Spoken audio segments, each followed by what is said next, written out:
Welcome back, Nutters. We're speaking to one of the legends of WA Speedway racing in Barry Blake, and Baz, we're talking about doing your own deal, racing your own cars, building your own stuff, and then we got into having mateship and a couple of blues and stuff. But you actually raced for Bert as well, and what was that like racing for somebody else? Yeah, I think 1991 season, and Bert had the Pilkington team, and how it came about was Phil Myers and Warren Higgs hired the car. They did a deal with Bert. They had the car. That was the left-hand drive. It was a super sedan, but it was left-hand drive. Okay. Anyway, Phil couldn't. He tried it for two. I think they tried for 2 weeks. He just couldn't get it going. Yep. Couldn't get it to handle. Couldn't get it. So Bert said to me, "Do you want to drive it?" And I said, "I'll have a drive." But what actually happened? I drove the other car first. I think the guy from up north, or someone was supposed to drive it anyway. I drove that one for 1 week. Then he said, "Well, do you want to drive this other car?" Phil's pulled the pin. I said, "Yeah, right." Anyway, took it back to the workshop. Then I could see why they couldn't get it going. So it was only 2 or 3 things, but it was enough to make the car almost undrivable. Yeah. So I fixed those things I could see, and I can remember this so easily because I went down on the Friday night, and most drivers that drive sedans will know this symptom. And of course, I was going into the corner, the thing would be loose halfway through the turn. Yeah. So I went back in and I said to one of the guys, a couple of guys up, I said, "Go and ask Des if he's got a spring." I think I had a 260 in the right rear or something, or whatever it was. I said, "I want £30 more than what I got." And he said, "Oh, okay." So we went and got it. Des had one. I put it in, won the feature, never changed another thing on the car for the season. Yeah. And I won every point score. We went to Albany and won the feature. I lapped the entire field at Albany. And then we went to Bunbury and I won the feature. Got Benny by about the length of the old fella on the main straight, mate. Yeah. And so we went, and my mum was at that meeting. That's the only other time she ever saw me race. Ah, right. There you go. And so we had a good night for Mum. Brad had a good night in the modified, and I had a good night in that. And I think I won a heat, and then won the feature right on the thing. But yeah, it was good. And Bert, we were fine. Yeah. From memory, Bert kept all the prize money. He supplied. I just got their second-hand tyres and stuff like that. I didn't get new tyres or anything. Yeah. But it didn't cost me lots. And I did the whole season. Yeah. So it was good. Yeah, it was good fun. I will touch on one thing. I was under the impression, and I think I'm still right, but not technically, that you were a state champion, but you weren't really awarded the state championship in St Anne's. And I just wanted to touch on that because we found an article as well to back up that. Just so, not that politics are too big in Speedway, but sometimes that can set you off a little bit, like in a bad way. Yeah. What was the deal there? How did that come about? Because the state title wasn't awarded on one night at those back in the day. Yeah, obviously I've moved on. And Yeah, of course. It's a story. We're just telling that. yeah, there's more important things in life. But what actually happened was I stood in the background at a particular meeting on the infield around about 1974 when there was a big dispute going on, and the car club which was operating at that time was then told you no longer will be on the Speedway, and 2 people, including a couple of competitors and a couple of them, formed another club. Right. Yep. But because I had been out there when the arguing took place, I was somehow drawn into the dispute. I never opened my mouth, never said a word, but crap happens. Well, I think from that moment on, right through till probably 82-ish, maybe 83, I actually went through to about 85. The couple of the same people were on the committee and involved in the stewarding, etc. And I copped it from every angle. I was just being disqualified in 2 or 3, 4, 6 races for no reason at all. It was just stupidity. But anyway, what happened was, and I know this is correct, I asked the question at the club meeting on the Tuesday night prior to the season starting. I said, "Will the state champion be decided on the City Motors point score for the season?" Right. And the answer was given yes, and it was entered into the minutes of the meeting. So, because if you look back on the record, Stan, Stacey, Rod, Laurie, Freddie Nelson, all those guys who won state titles. Yeah. They were all the City Motors point score for the season. Okay. So that's why I asked the question. Yeah. Well, by the end of the season, I was in front Right. because of the politics. It Yeah. didn't suit. Okay. So they said, no, it's whoever crossed the line first tonight in the feature. So it was just that decision was made on the was night made that week. Yeah. So you were That was the thinking, last meeting of the I'm season. gonna- yeah, So I was out. But Okay. ironically, Mhm. I still won the City Motors Championship. right, but not But the I didn't state title. Yeah. Because they gave it to the first, which was Laurie. And I think Ken Brown's written an article about that we Yes, found. yes, So I'm going to yes. try to put it up if I Yeah, can, yeah. just to show you so you can read the article Yeah. about some of the things.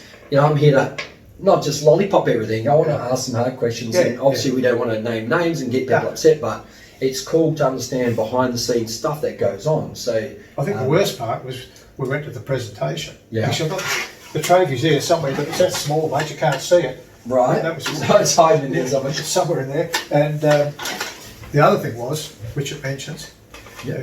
the prize was $500 for the season for winning the City Motors State Championship. Right. City, and I've got the sash. I've got the photo actually of the 4 place winners. Okay, we'll see if we can find it and put it up for you. Right. Yeah, and it's And we get up, I go and get presented with the envelope. Well done, Barry, thanks very much. Here's your little piece of wood. Here's your envelope. I went back and sat, and Trevor Henderson and his wife Gay were sitting at our table that night because Trevor was still in Sudan. I opened the envelope, it was empty. so I did, not only did you lose the points, but you got no money.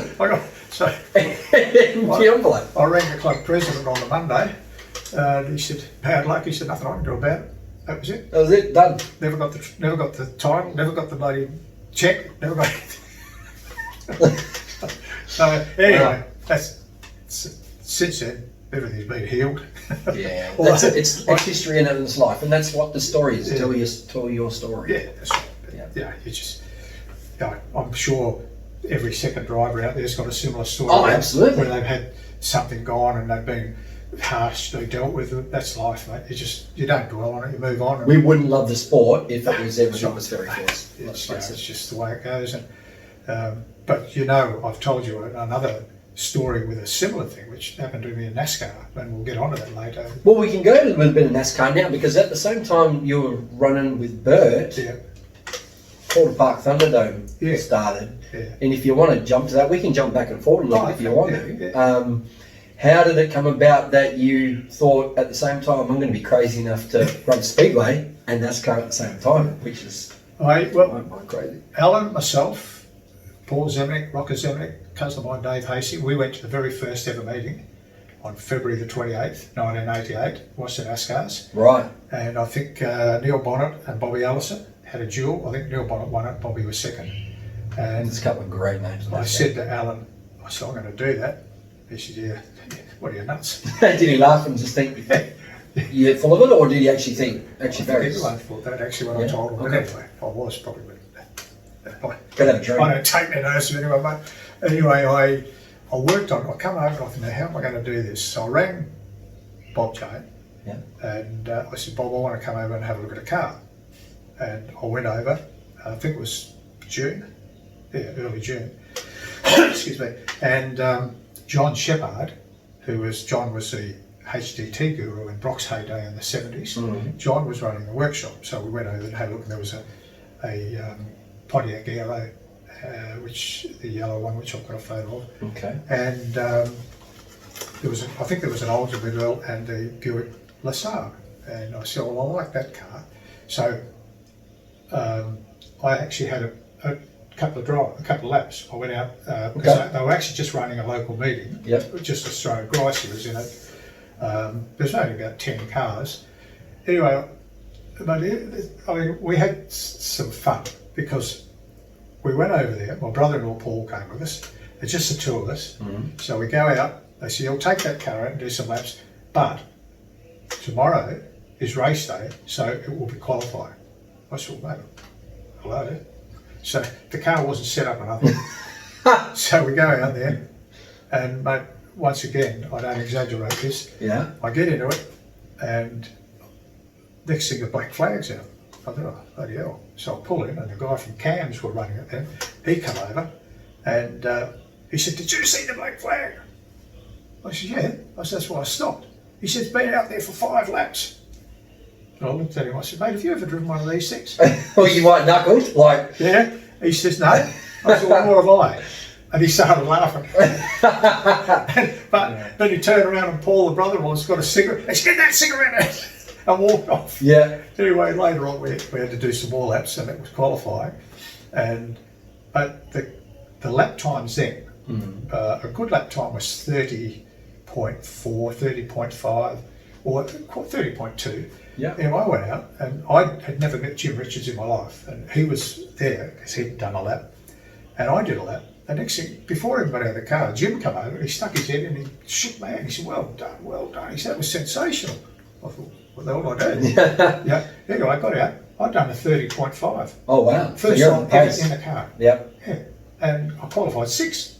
Jeez. So anyway, we came back home and What did it feel like? What did it feel like going from like a sedan at Claremont, racing dirt, doing, say 120 clicks an hour down the straight or something, whatever it was, and then you're in a NASCAR, the full deal, the noise, and you're sitting there going, I'm doing nearly 200 miles an hour. Yeah, 280k, 270, 280 I think we're doing. What went through your head? Or nothing? Or what did it feel like? Probably, I don't recall this happening, but probably I remember reading an article Charlie wrote, Charlie O'Brien. He did an interview and he said he went to Charlotte, he had to run at Charlotte, North Carolina. And he reckons he was driving down the main straight, he's doing 190 mile an hour, and he said, what the hell am I doing there? I probably thought the same. But look, it's hard to explain because anyone who races, and this goes for everyone, it's not just me, it becomes a you and the car versus the elements. Yeah. And I know that sounds a bit corny, No, it but sounds... truly, it's a challenge that you want to do, that you want to beat it, and that's the way I looked at it. Yeah. But it was only a few weeks after that I was having a chat with Jimmy Richards, and Richo says to me, he says, so he said genuine to the guys, he says, guys, he said, I've raced all forms of motorsport in my life. He said, I've raced Le Mans and won, I've raced this, I've raced that, I've run this. He said, this would be the most bumhole clenching motorsport I've ever done. Yeah. Oh, beautiful. Yeah. So, but and that was right, because I think Alan was there this time actually. Actually, it was the first meeting I ever did. Yep. That was a minor meeting, but the next meeting was the Christmas 500. Okay. And I thought, well, I've got to get a car by then. And I was backwards and forwards, trying to get a deal. And anyway, I said to Alan, look, I'm going to get that car. So Alan came over with me, Paul Zemanek, my brother-in-law Paul Barden, and we went over. Well, we got there, I think, on the Tuesday, and still by Friday I hadn't done the deal. Oh, wow. So I couldn't drive the car, couldn't go out, wasn't allowed to take the car out or nothing. There was 26 Americans and 8 Australians. Jeez. So this was a Christmas. Massive. This was $1 million race, mate. Wow. $1 million. And of course, Alan wants to get on with it because he's working on the car. Yeah. He's the crew chief. And at 3 o'clock on the Friday afternoon, I went back up to Bob. I said, Bob, you said we could get into this car. Yeah. He said, what do you want to do? What deal you got? I said, well, it's really simple, Bob. I said, I'm going to give you a $20,000 check for the deposit on the car. I said, but you can't bank that until Monday week. He said, oh. He said, why is that? I said, well, Alan and I have sat down, we worked it out that I have to run 20th. I said, because that's 20,000 to win. I said, so I'll take that check. I'll go and bank that. That'll cover my deposit. I said, because you said you'd finance the rest. And he looked at me and he started laughing. And he said, how can I say no to that? He said, for God's sake, he said, give us your check. Yeah. I already had the check. So I gave him the check. I had to go and sign some papers. So I went and signed the papers, and when I came back, I'll never forget, because Alan was standing by where we fueled. I mean, this is ballsy stuff. Oh, mate. West Australian going over there saying, hey, Bob Jane, this is what's going to happen. Yeah. And it wasn't long before that, only a month, I'd had a screaming match with Bob Jane in his office, mate. Oh, okay. An absolute screamer. I'll tell you why in a moment. Yeah. But Alan was standing by where the fuel, because our garage was only just across, and as I drove in, Alan went like this, and I went, and you never seen it. His face went like, yay! And I think Ian Dawson was there too, and they bolted back into the pits and they into it, Yeah. And we went out the next day, and Alan said, we talked about it. I said, Alan, I'm just going to qualify. I don't care where I qualify. I said, this is a 500 kilometre race. I said, so we'll go out and qualify. So I just went out. We hadn't set the car up properly. And I qualified 33 out of 34. The only bloke that qualified behind me was an Indian guy from America. Right. And he hid in the boot of the car. He hid in the boot of the car when it was transported. They swear that's a true story. Like it coming across to Australia. They swear that's true. Hey, in the boot. Anyway, so I said to Alan, we have to run 20th because I need to cover that check. So now we had, true story, a wheel brace. I believe everything you say, Barry, and I'm sure everyone is too. I went and bought a You got a great Kmart, recollection. $45 Kmart jack. Yeah. We were pitted with Dick Johnson. He was next to us. Yep. They had 6 stacks of tyres, toolboxes as high as the ceiling air, Yep. aluminium floor jacks, rattle guns, radios. We had no radios. Yep. We had no rattle guns. We had a floor jack and a little wheel brace. Yep. And when I come in, I had to turn the engine off because I couldn't hear what they were saying. So you want to listen in? Well, no, if I had to ask Alan a question. Oh, right. Okay. Yeah. Anyway, Oh, the race started, Yep. and all I said to Alan was, I'm just going to finish. I've got to finish. And bear in mind, I'd never done a race over 50 laps on dirt at 400, 500 Big metres a lap. racing, This yeah. is 500 kilometres, 360 laps. Wow. So anyway, we get going, and after what I thought was 15 hours, the car's getting loose coming off turn 4. So I bolt into the pits, turn the engine off. I said, we're a bit loose coming off the turn. He said, yeah, we saw. He said, you got sideways. I said, well, that's not very nice. I said, put a bit of pressure in that right rear tyre. Oh, Yeah. why not? Which was totally wrong. Should have put it in weight. Yeah. So they wound a bit of weight. Away I go, and it's worse. So I went back in. I said, okay, we've got 2 spares. We only bought 2 spares. spares. I said, put one on the right rear. So we get the little floor jack out, wheel brace, jacked it up, put the spare wheel away. I went, that was all right. So I just kept cruising along, and I think I saw Bobby Allison, not Bobby, they weren't in that race, but I think Kyle Petty was in it, and Mike, some of the guys from America. I think I saw them all go past me 6 times during the race. So I lapped about 6 or 7 times by the top guys. Anyway, when the race, we got towards the end, probably about 20 or 30 laps to go, the car started losing power. And I thought, oh, bloody hell, what's going on here? Oh, that's right, sorry. When I went in to get this thing checked, I said to Alan, I said, geez, how many laps have we done? He says, 80. I said, piss off. I said, I've been down here all day. I'll wait for the next day. I said, you've still got 280 laps to go or something. He said, yeah. He said, I did only 80 laps. Wow. Bloody hell. So towards the end of the race, I got cramp under this leg here. Yep. So that's the accelerator leg and left. So I jammed that foot up under the dashboard like that, and I was using my left foot on the accelerator. Then I got cramp in that one. And so I had about 180 so clicks. So I jammed that one up hold there, on, and I'm using this one to accelerate with. Jeez. Then I had to keep swapping legs.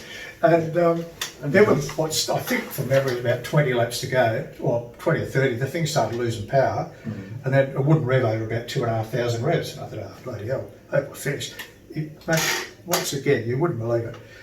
Last lap stops. Motor cut out. So I rolled around, but you're going fast enough, you roll a lap. That happened as I come off turn 2. So down the back straight, rolled across the finish line. I finished 19th. Wow. Out of 34 starters. You must have been stoked. And I got out, and in actual fact, the lady that was one of the organisers there, her husband Jenny and Steve Betts, Jenny came over, and she was wrapped. I was the first person she came to throw her arms around and gave me a big cuddle and congratulate us. And I didn't realise that what an achievement that was at the time. What we had, a bloody Kmart floor jack, a wheel brace, no air guns, no radios. Every other team had all that. 6 sets of tyres. I think we put 4 tyres, because what you could do, in fact, most of the time I raced at the Thunderdome, we always got a spare set of tyres mounted up, but we only used them if we had to, because you could take the tyres back and get a credit back. Because we didn't have a budget, and we were a low budget, that's how we raced all the time. So we didn't use them unless we had to. We'd take it back. Did you feel at the time when you rock it like that, and you got all those big teams, you know, the Johnsons and all that, the Americans, they sort of might look at you and go, what's these crazy buggers doing? But then they go, yeah, they had a go. Like, Yeah. they respected you because you had a go? Yeah, look, one of the things I found at Calder, and one of the things we'll probably touch on later on, I had a terrible run-in with Bob Jane. And it went for 6 years. But Bob showed you that he appreciated the fact that you were there racing. Okay. He every race day, on the Sunday or the Saturday, wherever you race at night, him and Larry and the two Lilies would come along, and they'd come into every garage in Pit Lane. Yeah. They'd come in and shake hands, wish you luck, and do that. But we raced in Adelaide. And in fact, he did this twice. Once was Calder, we got rained out, and he just called the drivers in, and he said, right, there was 200 grand or 120 grand or whatever. Actually, it was a $250,000 meet. And he said, you've only done half the distance. Everyone will receive prize money. And he paid the first 4 or 5 the money that was allocated, then everyone got equal share of everything else. Oh, okay. And we went to Adelaide, 2 laps we did, and the heavens open.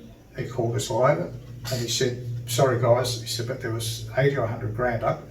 There was only 18 cars. He said, equal share, everyone gets a share, equal share. And he paid all the prize money. That's Yeah. that's pretty cool. You know, you were appreciated there. Yeah. And look, we just went about it, Chase, the whole time there. I did just under 7 seasons because when I got that big crash, that was 2/3 of the way through the last season I did. Yeah, and we'll touch on that. You know, we were part of the deal. You know, everyone was. And we led the point score for quite a while. Yep, 91, 92 season you were leading. We led. And George Elliott and I retired. I think we led for both of us weekly leaders for about 3 meetings. That was pretty good. I think it was a bit of a shock actually, because I remember Bob Jane, the first meeting of that season, I ran 3rd, and there was Rodney Combs. Jeff Fuller was Rookie of the Year in America. He got 2nd, I got 3rd, and that was a 150-mile race, and only, I think, 150 metres separated us at the end of the race. And we're the only 3 cars on the lead lap. Yeah. So Bob was standing there. I've got a picture of the presentation actually, and Bob says, did you get a place, did you, Barry? I said, I got 3rd, Bob. He said, oh. He was shocked, Yeah. because I'd only on a low budget. Well, you're not expecting it, yeah, of course. We were never the quickest. We couldn't be the quickest because we didn't have the money. Budget. But my philosophy was simple: stay at there for the entire race and try and finish. Because towards the end, if there's a restart with 10, 5, 10, 15 laps to go, you're in with a shot. Bunching up anyway, Yeah, and chances are a couple of the top guys might have dropped out or whatever, and you're in with a chance. That's how we raced every race we did. Yep. We never tried to qualify. I did qualify pole one time, but got that taken off me as well. Sometimes I thought there was a conspiracy, but it happened. It happened. And I had to go to Riverfield, but then I got threatened with a month's suspension because I abused the hell out of the bloody official because he let 2 other cars through with the same thing and he stopped me. I wasn't too happy about that. But anyway, okay. Is that the height thing? Okay, so it's to do. You had to go under a framework and a piece of rubber, and a foot back from the windscreen. They had to just touch that rubber.